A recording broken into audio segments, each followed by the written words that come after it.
Chat GPT নির্মাতা প্রতিষ্ঠান open AI এবার সামাজিক যোগাযোগ মাধ্যমের জগতে প্রবেশ করতে চলেছে।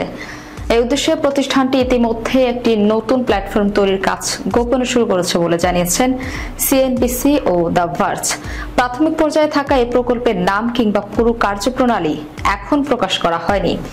তবে জানা গেছে প্ল্যাটফর্মটিকে ইতিমধ্যে পরীক্ষামূলকভাবে একটি সোশ্যাল ফিড যুক্ত করা হয়েছে, যার মাধ্যমে ব্যবহারকারীরা সহজেই নিজেদের তৈরি ছবি শেয়ার করতে পারবেন।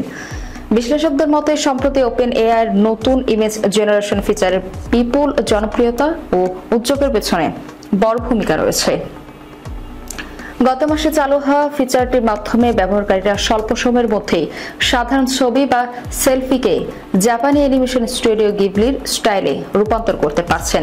এসব রূপান্তরিত ছবি ইতিমধ্যে টিকটক, ইনস্টাগ্রাম ও এক্সে ভাইরাল হয়ে ছড়িয়ে পড়েছে। বিশেষজ্ঞদের ধারণা, এই ট্রেন্ডের উপর ভিত্তি করে ওপেন এআই নতুন একটি সোশ্যাল প্ল্যাটফর্ম নির্মাণের সিদ্ধান্ত নিয়েছে, যেখানে এআই নির্ভর কন্টেন্ট শেয়ারিং এর উপর গুরুত্ব থাকবে। সম্প্রতি এক সাক্ষাৎকারে ওপেন এআইয়ের প্রধান নির্বাহী কর্মকর্তা স্যাম অ্যাল্টম্যান জানান, বিশ্বজুড়ে চ্যাট জিপিটি ব্যবহারকারীরা সংখ্যা দ্রুত বাড়ছে।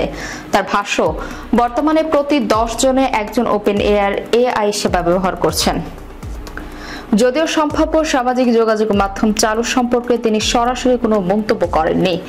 বর্তমানে বিশ্বের বড় বড় প্রযুক্তি প্রতিষ্ঠান যেমন গুগল, মেটা ও মাইক্রোসফট নিজেদের এআই প্রযুক্তিকে কেন্দ্র করে সামাজিক যোগাযোগ মাধ্যমকে নতুন করে ঢেলে সাজানোর চেষ্টায় রয়েছে।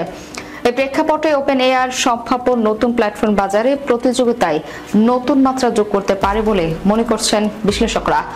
যদিও এখনই প্রকল্পটির আনুষ্ঠানিক ঘোষণা আসেনি, তবে প্রযুক্তি বিশ্বে এটি নিয়ে ব্যাপক আগ্রহ তৈরি হয়েছে।